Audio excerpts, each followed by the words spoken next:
오늘 말씀은 데살로니가 전서 5장 19절 말씀 같이 합독하겠습니다. 성령을 소멸하지 말며. 아멘. 자리에 앉아주시기 바랍니다.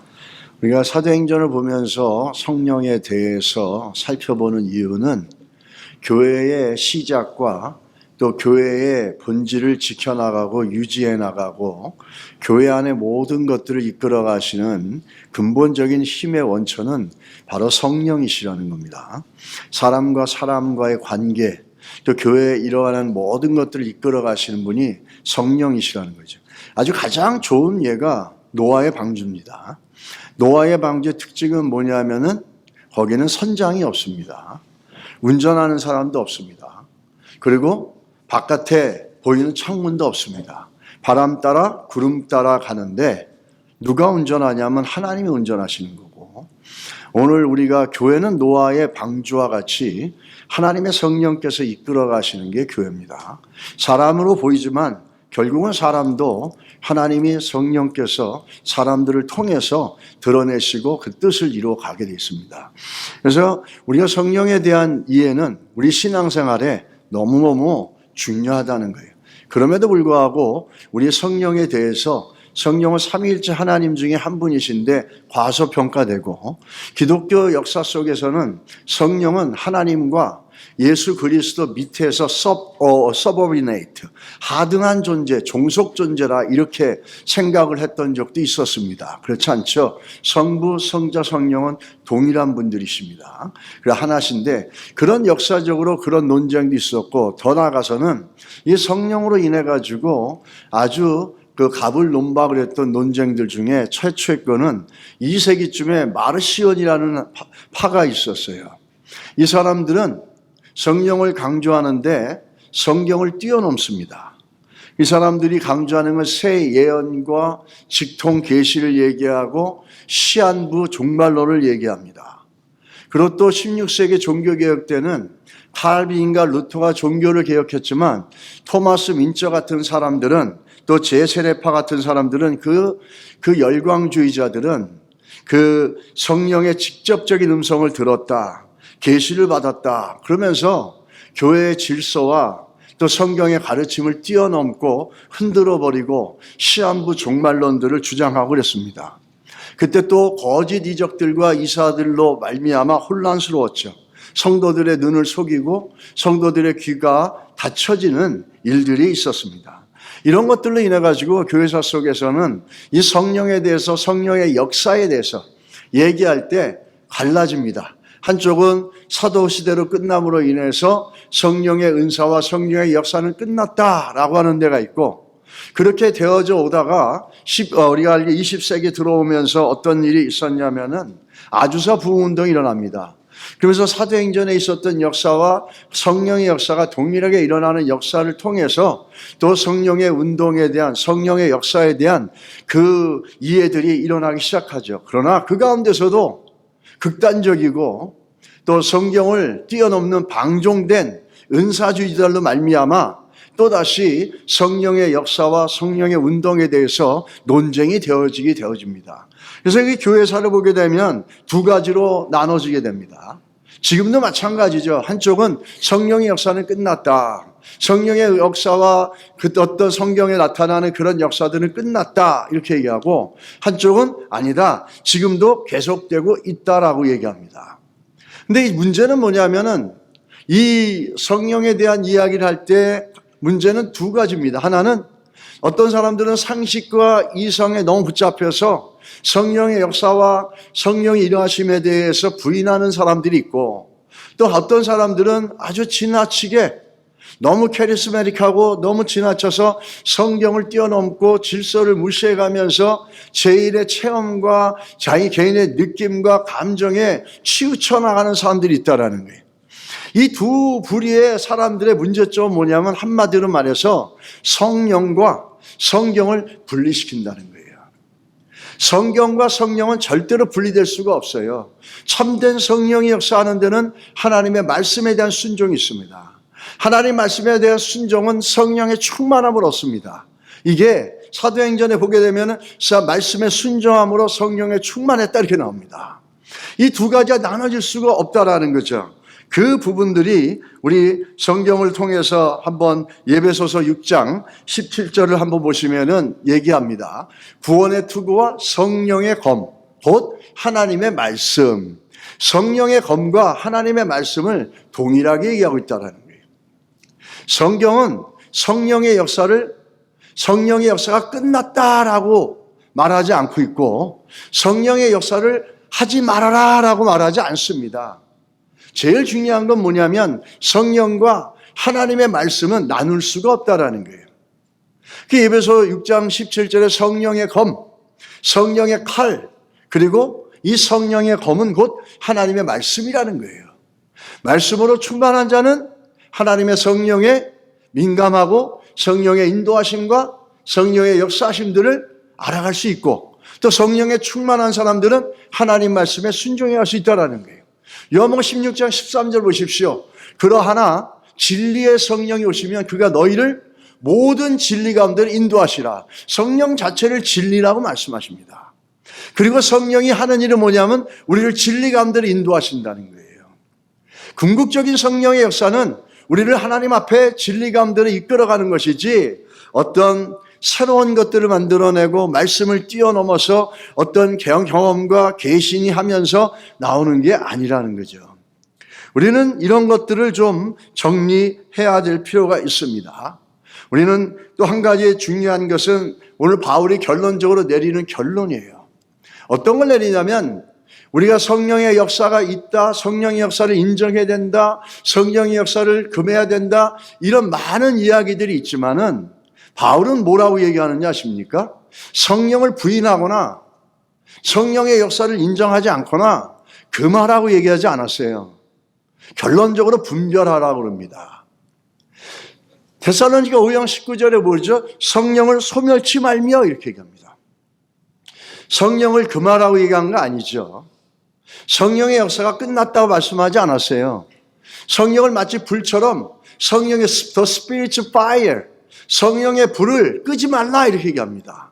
제한하지 말라, 축소하지 말라, 거기다 찬물을 끼얹지 말라, 이런 얘기죠. 굉장히 다른 얘기죠. 사람들이 여러 가지 현상을 보면서 그것에 대해서 잘못된 모습들도 있고 그렇지만 성경은 분명히 성령을 소멸치 말라고 얘기합니다. 성령의 불을 끄지 말라고 얘기하고 있어요. 그리고 뭐라고 얘기합니까? 21절에 범사에 헤아려 이렇게 얘기합니다. 분별하라는 겁니다. 어떤 걸로 분별하느냐? 데살로니가 후서 2장 15절에 가르침을 받은 유전, 이게 뭐죠? 복음이에요. 예수 그리스도의 복음과 하나님 말씀으로 그 잣대를 갖고 분별하라는 거예요. 문제는 뭐냐면은 성령의 역사가 있다, 성령의 역사가 없다, 또 한쪽은 성령의 역사를 너무너무 부르짖고 감정적으로 가고 그러다 보니까 문제가 생기고 막 그럽니다. 그런 걸 보면서 성령에 대해서 부정적이고 성령의 역사에 대해서 금하려고 하고 이러는 게 아니라 성령의 역사에 대해서 소멸하지 말라고 근본적으로 얘기하고, 바울의 내린 결론은 뭔지 아세요? 분별하라는 거예요. 없다라고 하지 말고 또 그것을 부인하지 말고, 성경은 하나님의 성령의 역사가 참된 성령의 역사인지 아닌지를 분별하라는 겁니다. 문제는 뭐냐면 여러분과 제가 이 참된 성령의 역사를 분별할 능력이 없는 거죠. 아니, 정확하게 말하면 하나님의 성령께서 일하시고 있는 참된 역사를 우리가 분별해야 되는데, 그러기 위해서는 기도해야 되고 그러기 위해서는 말씀을 깊이 묵상해야 됩니다. 근데 그런 영적 수고를 하지 않는 거예요. 그런 영적 수고를 하지 않으니까 우리는 성령의 역사를 인정해야 된다, 인정하지 말아야 된다, 이렇게 이해하는 거죠. 성경은 소멸하지 말라 그랬어요. 성령의 역사 끝났다고 말씀하지 않았어요. 성령의 역사를 금하라고 말씀하지 않았어요. 성령의 역사를 부정하라고 말씀하지 않았어요. 뭐라고 얘기합니까? 소멸치 말라 그랬어요. 계속될 수 있게 하라는 얘기죠, 이 말은. 근데 문제는 뭐냐면 잘못된 성령의 역사를 우리가 분별하고 깨달아 알아야 되는데 그러지 못하는 게 문제지, 성령의 역사가 잘못된 건 아니라는 겁니다.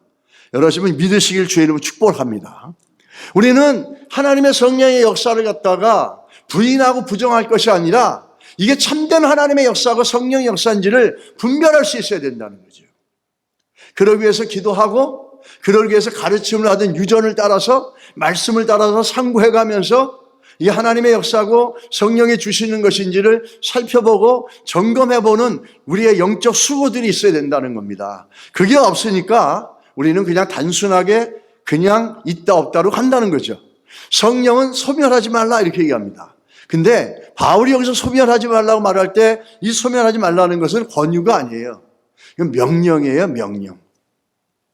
그 앞에서 우리가 보게 되면 이 소멸하지 말라고 말하는 그 앞에 보면 여러분과 제가 잘 아는 말씀이 나오죠. 데살로니가전서 5장 16절하고 18절입니다.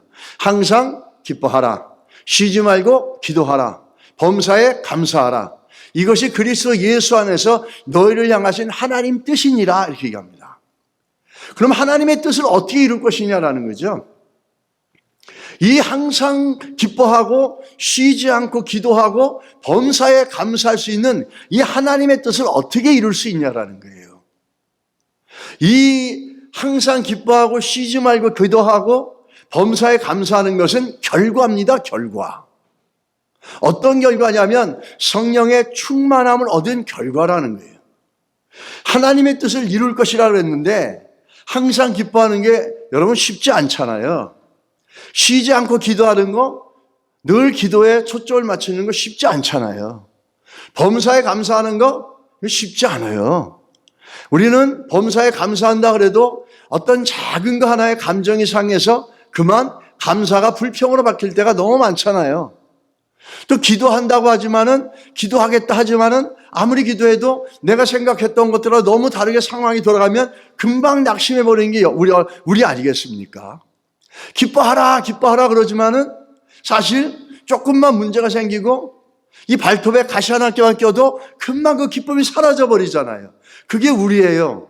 그런데 우리에게 성경은 항상 기뻐하라 그러고 그런 연약한 우리에게 항상 감사하라 그러고 쉬지 말고 기도하라 그래요. 이게 하나님의 뜻이라는 거예요. 이 하나님의 뜻을 어떻게 이룰 것이냐? 바로 그 밑에 나오는 게 성령을 소멸치 말라는 거예요. 성령이 계속되게 만들어야지, 성령이 지속되게 우리 가운데 일하고 성령이 끊임없이 우리 가운데 물을 흐르듯이 끊임없이 일을 하고 시작하고 계속해 나가셔야지 우리가 항상 기뻐할 수 있고 쉬지 않고 기도할 수 있고 범사에 감사할 수 있습니다. 성령의 충만함과 성령이 소멸되어져서는, 성령의 역사가 가라앉아서는, 성령의 역사가 주춤되어져서는, 멈춰서는 여러분과 저는 우리 안에 기쁨, 감사, 쉬지 않고 기도하는 거 쉬운 일이 아니라는 거예요. 저게 쉽게 기록되어 있지만 저 하나님의 뜻을 이루기 위해서는 우리 가운데 끊임없이 성령을 소멸치 않고 끊임없이 성령이 우리 가운데 일하시고 우리의 입술과 마음과 생각을 주관해 주시는 그런 일들이 있어야지 항상 기뻐하고 쉬지 않고 기도하고 범사에 감사할 줄 믿습니다. 여러분, 성령이 충만해야지 하나님의 뜻이 이루어질 수 있어요. 하나님의 뜻이 멀리서부터 대단한 어떤 게 아니라 일단 내 안에 감사가 일어나고 기쁨이 있고 그리고 기도하고자 하는 마음들이 지속될 때 이게 무엇보다도 중요한 하나님의 뜻이라는 거죠.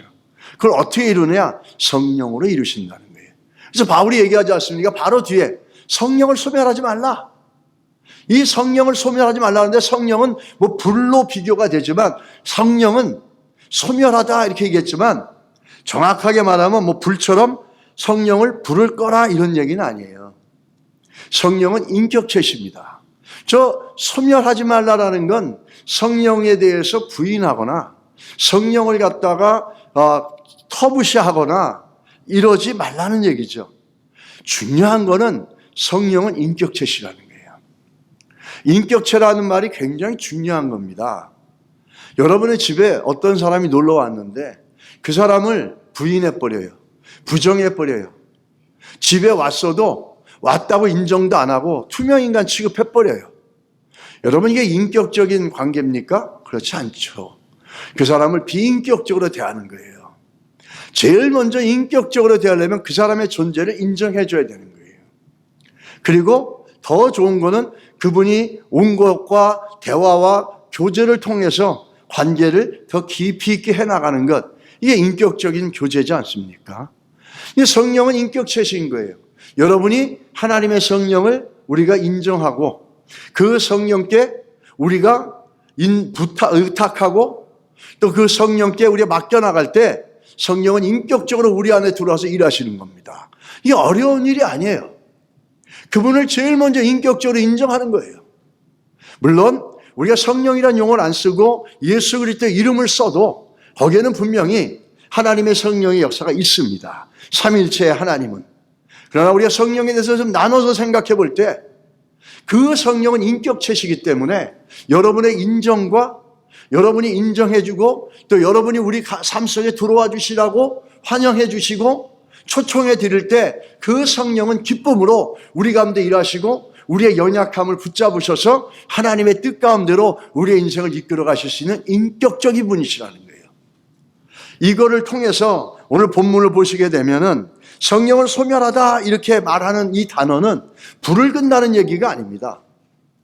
인격체이신 성령을 억제하거나 저지하거나 또 때로는 반대한다 이거죠. 그 헬라어로 보게 되면 스벤유빈이라고 하는 단어를 쓰는데 이게 소멸이라는 단어예요. 이 단어의 의미는 뭐냐? 인간이 의도적으로 제도적으로 억제하는 걸 얘기하는 겁니다.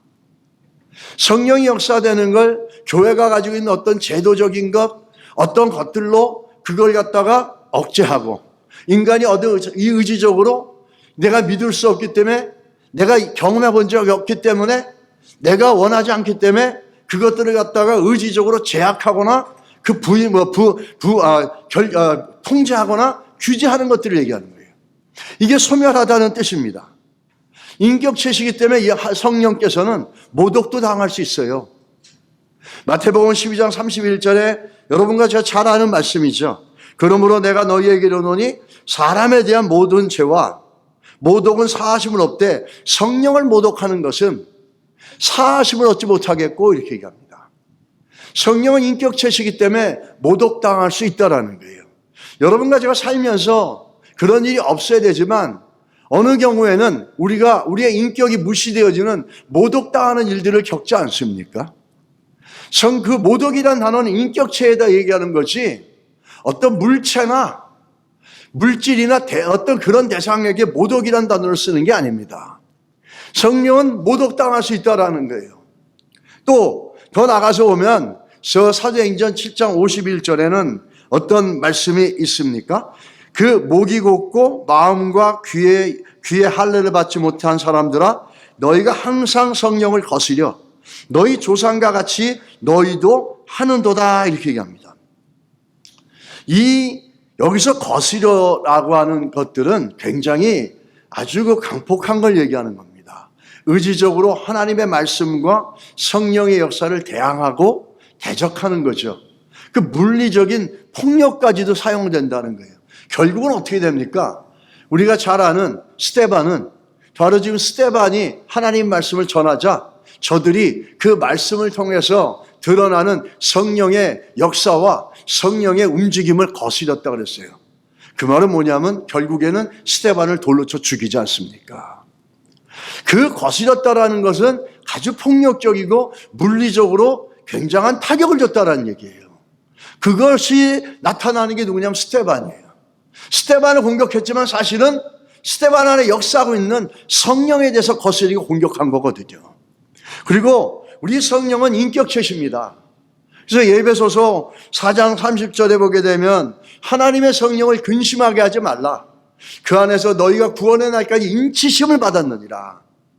예수를 믿을 때 성령께서 우리에게 인치심을 주셨다는 거예요. 도장이 딱 찍혔다라는 거예요. 마치 짐승들 꽃 뒤에다가 그 농장 소속되어 있는 짐승들은 불로 지져가지고 그 낙인을 찍어버리지 않습니까? 우리는 그렇게 찍혀 있다라는 거예요.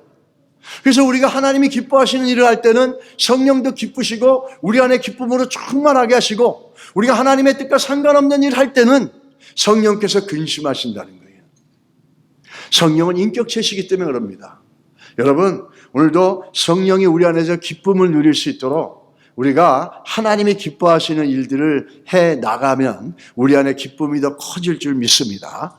이 성령은 불로 묘사되는데 이 제일 먼저 우리가 신약에서 본 사도행전 2장에 하나님의 영이 교회에 임할 때 불의 혀처럼 갈라지고 이렇게 얘기합니다. 그래서 하나님은 영은 여러 곳에서 불로 나타내기도 합니다. 우리가 지난번에도 살펴봤지만 바울이 디모데에게 편지할 때도 내 속에 있는 하나님의 은사를 어떻게 합니까? 다시 불일 듯하게 하고 이렇게 얘기합니다. 그래서 성령의 역사를 불로 많이 표현하고 있다는 거예요.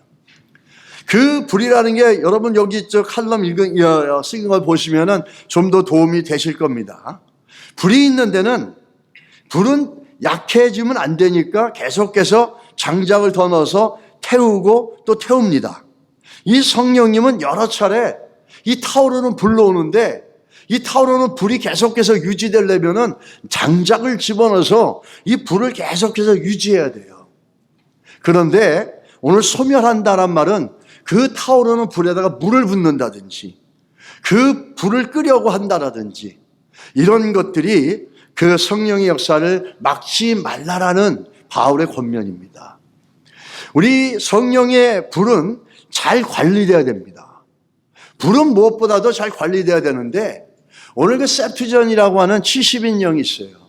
그 성경에 보게 되면 히브리 성경을 갖다가 그 헬라권에서 디아스포라 퍼져 있는 유대인들을 위해 가지고 헬라어로 히브리 성경을 다 번역을 한 거예요.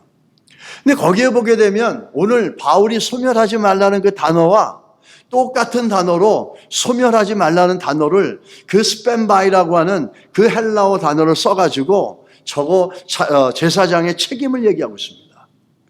여러분 성막에 가면은 구약의 성막에 보면 제사장들의 책임이 가장 여러 가지가 있겠지만 그 중에 뭔지 아세요? 제일 큰 게 불을 절대로 꺼뜨리면 안 되는 거예요. 그래서 레위기 6장 12절에 13절에 보면 제단 위에 불은 항상 피어 꺼지지 않게 할지니 제사장은 아침마다 나무를 그 위에 태우고 번제물을 그 위에 버려놓고 화목제의 기름을 그 위에 불사를 찌며 불은 끊임없이 제단 위에 피어 꺼지지 않게 할지니라. 이게 누구의 책임이냐면 제사장들의 책임이라는 거예요. 제사장들이 해야 될 가장 기본적이고 근본적인 건 뭐냐면 번제단의 불 꺼지지 않게 하는 거죠. 더 나아가서는 그 불이 어디 있습니까? 성막에 들어가면 금초대의 불이 있지 않습니까? 또 그 앞에 가게 되면 휘장 앞에 가면 뭐가 있습니까? 분향단 있잖아요. 향을 피우잖아요. 근데 그것도 불로 피우지 않습니까? 성막에서 불은 너무너무 중요한 역할을 하고 있는 거예요. 이 불을 끄지 말라라고 하는 제사장들의 책임이에요.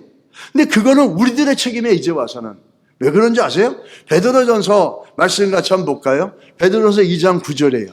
그러나 너희는 택한 족속이요 왕 같은 제사장들이요 거룩한 나라요 그의 소유한 백성이니 이는 너희를 어두운 데서 불러내어 그의 기이한 빛에 들어가게 하신 이 아름다운 덕을 선포하게 하려 하심이라. 여러분과 제가 신약에 와서는 뭐라고 하면 선택된 택한 족속이요 왕 같은 제사장들이라고 그랬어요. 우리가 할 일은 뭐냐면 우리 안에 성령의 불꽃이 이게 꺼지지 않도록 그걸 유지하고 꺼지지 않도록 지켜나가고 관리해 나가는 것들이 우리가 할 일이라는 거예요. 불은 관리하지 않으면 꺼집니다. 불은 누군가가 옆에서 관리하고 지키지 않으면 불은 꺼져요. 성령을 불로 얘기하는 데는 여러 가지가 있겠지만 구약을 통해서 볼 때 제사장들이 제일 먼저 해야 될 건 번제단의 불. 이 불은 하나님께서 주신 불이에요. 이 불을 절대로 꺼지게 하면 안 되는 거예요. 근데 신약에 선택받고 택함받은 그 족속이고 왕 같은 제사장이라고 불렀어요, 우리를. 우리가 해야 될 책임 중에 하나가 뭐죠? 우리 안에 하나님의 성령에 그것이 소멸되지 않고 그것이 지속되도록 우리가 끊임없이 내 안에 있는 성령의 불을 관리하고 지켜나가야 된다는 사실입니다. 여러분 믿으십니까? 이 성령의 불들을 지켜나가야 된다는 거예요. 그리고 이 또 중요한 것을 보게 되면 오늘 이 성막에서 너무너무 중요한 게 뭐냐면 불이에요. 불은 어떤 걸 상징하냐면 하나님이 받으셨다라는 걸 상징하는 거예요. 레위기서 9장 24절에 보면 불이 여호와 앞에서 나와 제단 위에 번제물과 기름을 사른지라 온 백성이 이를 보고 소리 지르며 엎드렸더라. 하나님의 임재의 표적이에요. 여러분, 불이 없으면은, 구약의 제사에서 불이 없으면 제사가 성립되지 않는 거예요. 불이 있어야지 우리의 재물을 정성껏, 내가 죄를 졌어요? 손을 잡습니다. 기도합니다. 죄를 전가합니다. 도사를 합니다. 가죽을 벗깁니다. 각을 뜹니다. 제사장에게 주고 제사장은 그걸 번제단에 올립니다. 근데 불이 없어요. 그럼 우리의 속죄 재물이 하나님 앞에 상납되어져서 내 죄가 용서되지 못한다는 거죠. 근데 불이 그것을 태울 때는 내 죄가 용서되어질 수 있도록 내 재물을 하나님 받으셨다라는 거예요. 하나님의 임재와 하나님의 역사와 하나님이 우리의 재물과 나의 예배와 나의 제사를 받으셨다라는 놀라운 통로가 바로 불이라는 겁니다. 불이 없으면 성막에서 제사를 드릴 때 제사가 성립이 안 되는 거예요. 내가 아무리 재물을 드려봤어 보면 뭐합니까? 황소를 수백만 원 드리면 뭐 하겠어요? 불이 없는데, 불로 태워야 되는데, 그 불이 태워져야지 내가 드린 재물을 하나님 받으실 수 있는데, 이 불이 우리의 신앙생활에 너무너무 중요하다는 거죠. 뭐죠? 이게 성령입니다. 이 성령의 불꽃을 여러분과 제가 소멸하지 않고 잘 지켜나가고 유지시켜 나가는 거죠. 그러기 위해서는 우리들 삶 가운데 기도와 말씀이 끊어져서는 안 될 줄 믿습니다. 번제단에도 불 있죠. 성막에 들어가면 금초대도 불 있죠. 분향단도 불 있죠. 이 불이, 금초대가 불을 비춰줄 때 진설병을 비치는 것처럼 하나님의 성령이 불을 붙여줄 때 어떻게 합니까? 우리가 말씀을 깨닫고 예수 그리스도가 누군지를 안다는 거예요. 이 불은 하나님이 주신 거예요. 성령은 하나님이 주시는 거예요. 교회의 부흥의 역사는 오직 성령의 불로만 되고 하나님으로만 되어지는 거예요. 다른 불은 없습니다. 다른 불을 집어넣었던 나답과 아이후가 어떻게 됩니까? 그 마지막은 죽음이었어요. 다른 어떤 걸로도 대신할 수가 없습니다. 우리가 하나님의 말씀과 성령은 함께 가야 되는 너무너무 중요한 거죠. 그래서 아까도 얘기했지만은 어떤 이들은 감정적인 너무나 지나친 은사주의 성경을 무시하고, 어떤 사람은 성경에서 성령을 소멸하지 말라고 그랬는데 성령의 역사는 끝났다, 성령은 부인하는 사람들, 모두 다 성경과 상관없는 얘기잖아요. 그러나 성령과 성경은 함께 간다 그랬습니다. 나눠질 수 있는 게 아니에요. 내가 하나님의 성령으로 충만한 것은 결국 말씀 앞에 무릎 꿇게 만들고, 내가 말씀으로 충만한 것은 하나님의 성령의 충만함을 얻는 겁니다. 이 두 가지는 나눠질 수가 없어요. 마치 우리가 이런 것들을 볼 수 있어요. 말씀과 성령의 관계를 아주 성능 좋은 슈퍼카가 있다고 보십시다. 이 슈퍼카와 그 브레이크의 관계, 동력과 제동력입니다. 세계적인 명차들, 페라리라든지 람보기니 같은 거는 시속이 340에서 350km 정도 된답니다. 엄청난 속도를 달리죠. 그런데 이렇게 빨리 달리니까 위험하니까 안전하게 달리기 위해서 엔진을 빼버리고 가장 안전한 경운기 엔진을 집어넣어서 시속 한 20km로 달리게 합니다. 그러면 사고도 안 나고 안전할 거라 이렇게 얘기합니다. 그게 과연 해결책이겠습니까? 그렇지 않다라는 거죠. 이 차의 가치는 강력한 엔진과 함께 그 강력한 엔진을 제어할 수 있는 브레이크의 기능이 있지 않습니까?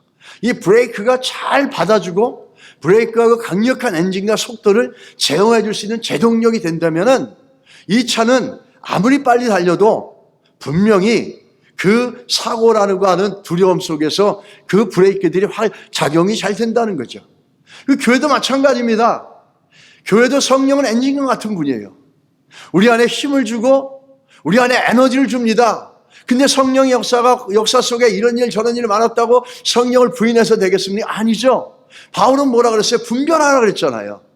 우리가 말씀으로 분별하고 말씀이라고 하는 브레이크로 이것을 제동력을 갖고 걸린다면 이 성령, 그 차의 엔진, 그 뜨거운 엔진은 엄청난 힘을 발휘할 수 있을 거예요. 말씀과 기도, 말씀과 이 성령이 함께 갈 때 우리 교회가 힘을 얻을 수 있을 줄 믿습니다. 이 성령이 없이 성령을 무시하고 그렇게 되어져서는 우리 교회 안에 에너지가 없다라는 거죠.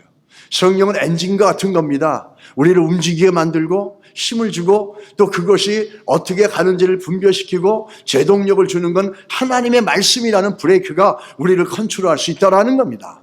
이 두 가지가 균형 있게 가야 된다는 거죠. 우리가 성령은 어떤 능력이 있냐면 항상 우리를 인도해 주십니다. 이사야서 30장 20절로 21절에 보면 주께서 너희에게 환난의 떡과 고생의 물을 주시나 내 스승은 다시 숨기지 아니하시리니 내 눈이 내 스승을 볼 것이며 너희가 오른쪽으로 치우든지 왼쪽으로 치우든지 내 뒤에서 말소리가 내 귀에 들려 이르기를 이것이 바른 길이니 너희는 이리로 가라 할 것이며. 오늘 이사야가 성령을 무엇으로 비교하냐면 스승으로 비교하고 있습니다. 제일 중요한 것은 성령이 스승이라는 거예요. 그래서 성령께서 스승이 돼서 보이지 않는 진리를 발견하게 하는 최고의 스승이라는 거예요.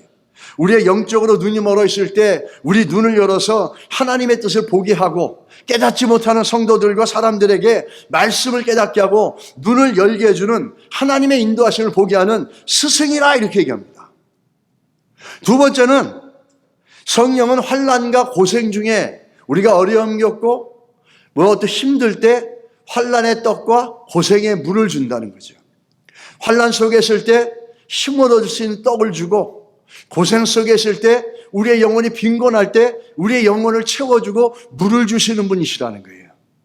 어렵고 힘들 때 성령이 함께 하신다는 겁니다. 우리가 사망의 음침한 골짜기 갈 때 성령께서 함께 하셔서 환난 속에서 떡을 줘서 생명을 얻고 힘을 얻게 해주시고 지치고 곤비할 때 물을 주셔서 우리의 영혼을 채워주시는 일을 성령이 하신다는 거예요.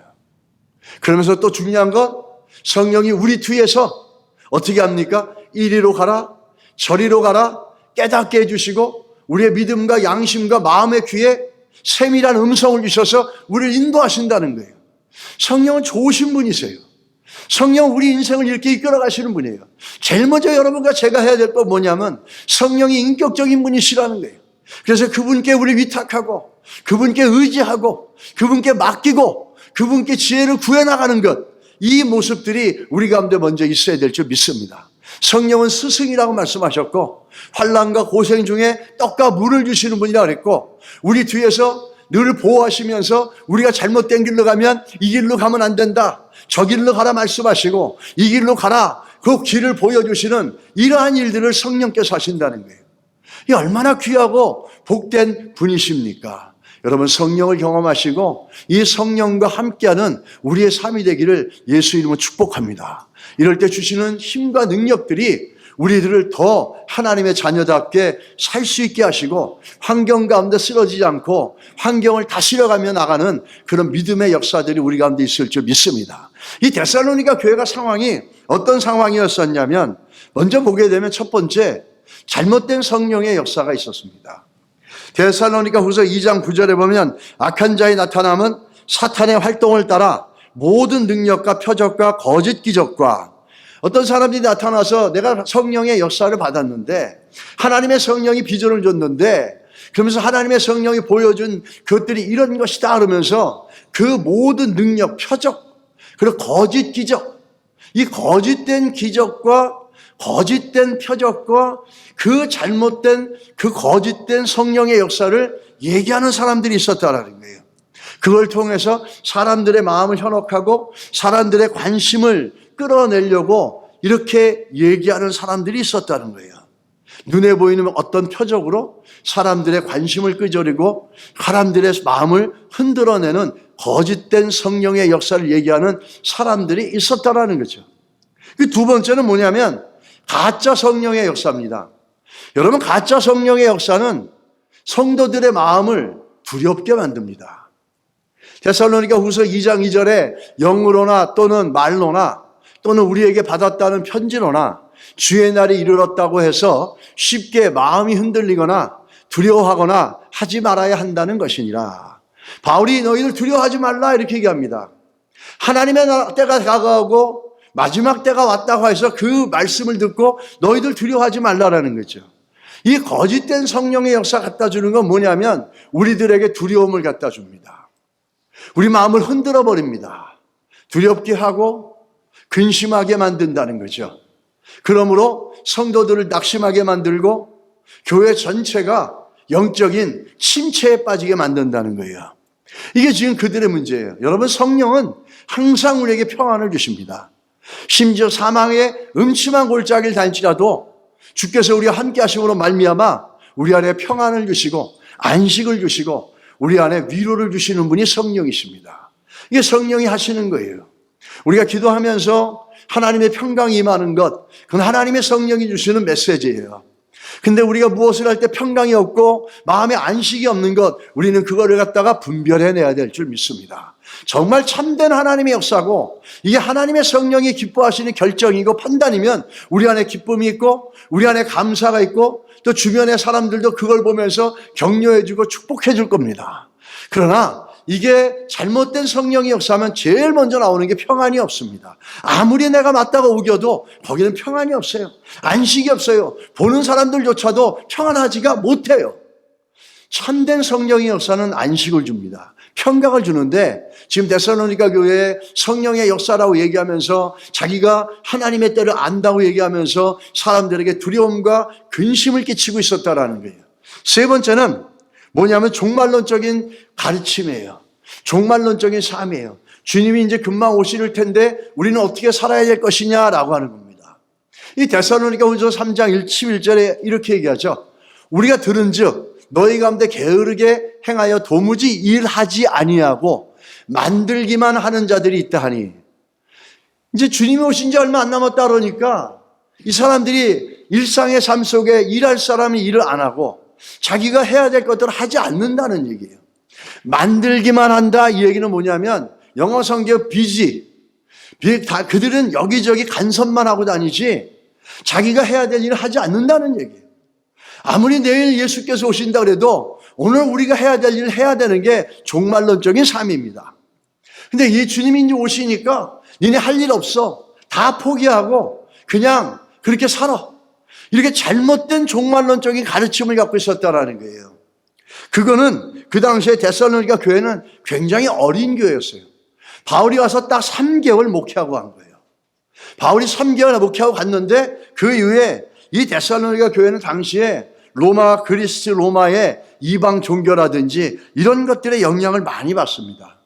성령에 대해서도 헬라, 로마, 이방 종교들의 영향을 받아서 거기서는 성령의 어떤 영적인 역사가 있으면 뭐 신비한 특별한 영감을 갖게 되고 또 황홀한 신비한 체험을 갖고 신으로부터 놀라운 메시지 받는다, 이런 식으로 성령을 이해했고 종말론에 있어서도 마찬가지입니다. 하층민과 노예들의 수호신 카비루스가 언젠가 나타나서 자기들을 해방시켜 줄 거니까 우리는 가만히 있으면 된다, 이러는 잘못된 세상의 종말론이 그 안에 들어와 있는 거예요. 그러다 보니까 이 카비루스라고 하는 종말론과 오늘 예수 그리스도가 오신다라는 종말론이 섞여져 가지고 어차피 주님이 오시니까 곧 주님 오시니까 일할 필요 없어, 이렇게 돼버린 거죠. 그 이방으로부터 영향을 받은 거예요. 근데 여기에 교회 리더들이 뭐라고 얘기합니까? 그 잘못된 성령의 이해와 잘못된 성령에 대한 그 이해를 통해서 가르침들을 주고 있는 이 사람들을 향해서 그 성도들에게 대한 해결책이 뭡니까?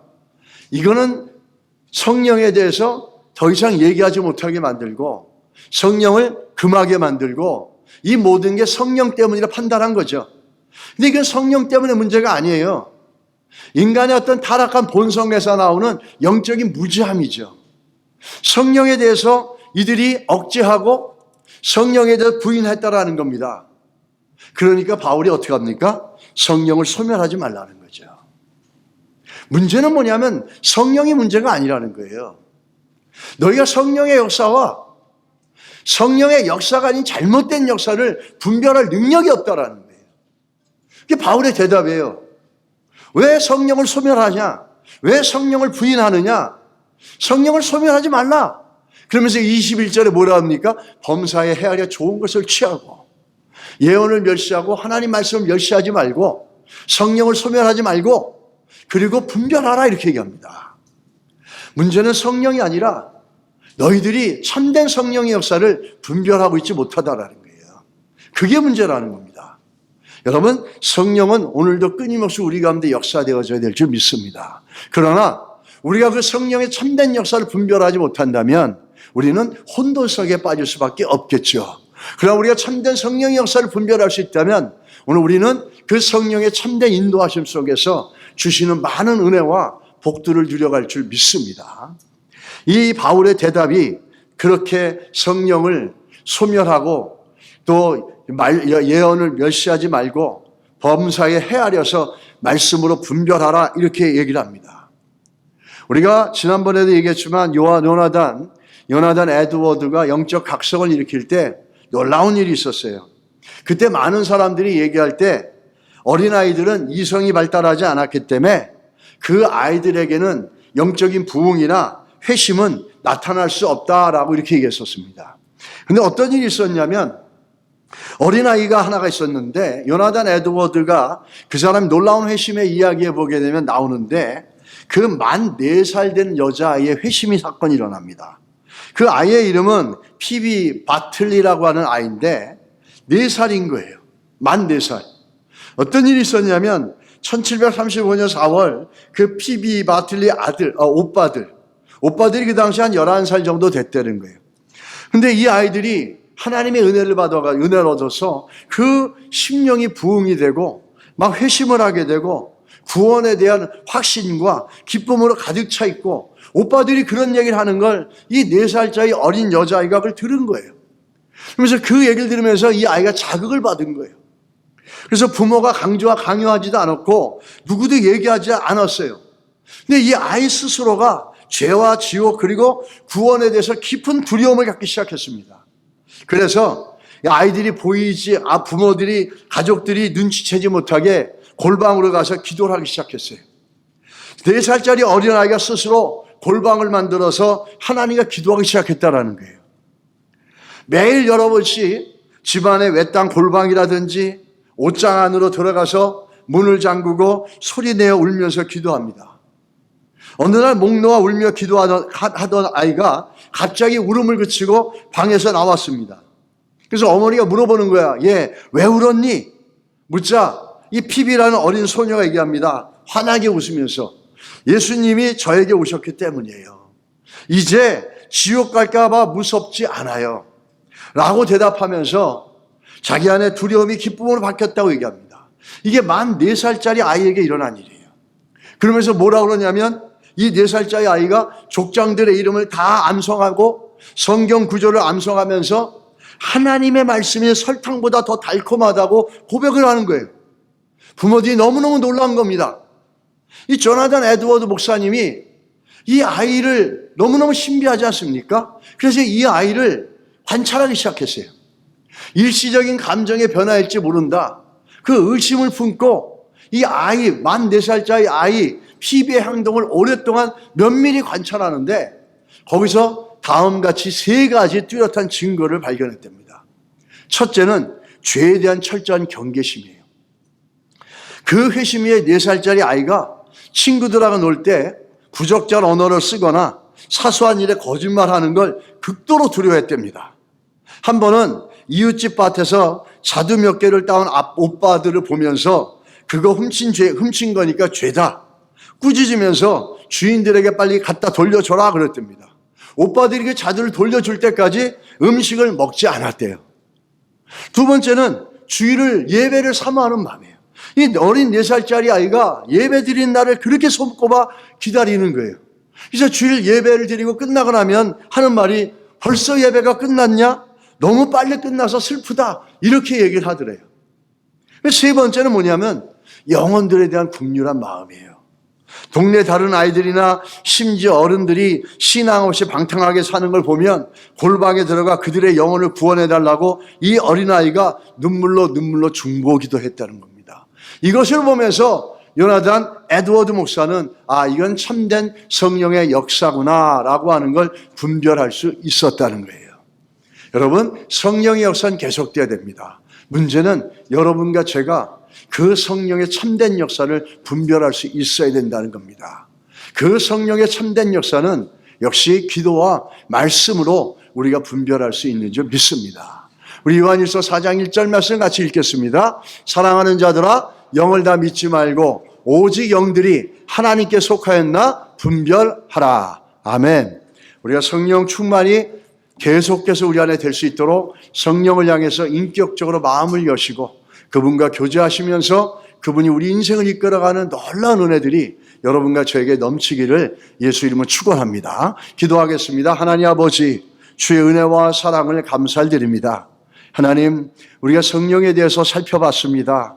성령님께서 우리 가운데 좌정하시고 우리 가운데 더 풍성하게 역사해 주셔서 성령과 동행하는 우리 인생이 되게 하시고 어렵지 않게 늘 옆에 있는 아버지를 대하는 것처럼 성령이여 내 안에 지혜를 주십시오. 성령이여 내 생각을 이끌어 주십시오. 성령이여 바른 판단을 내리게 해 주십시오. 성령이여 어느 길로 가야 될지 보여주십시오. 이끌어 주십시오. 이렇게 성령과 인격적인 교제가 우리 가운데 일어나게 하여 주시옵소서. 예수님의 이름으로 기도드렸습니다. 아멘.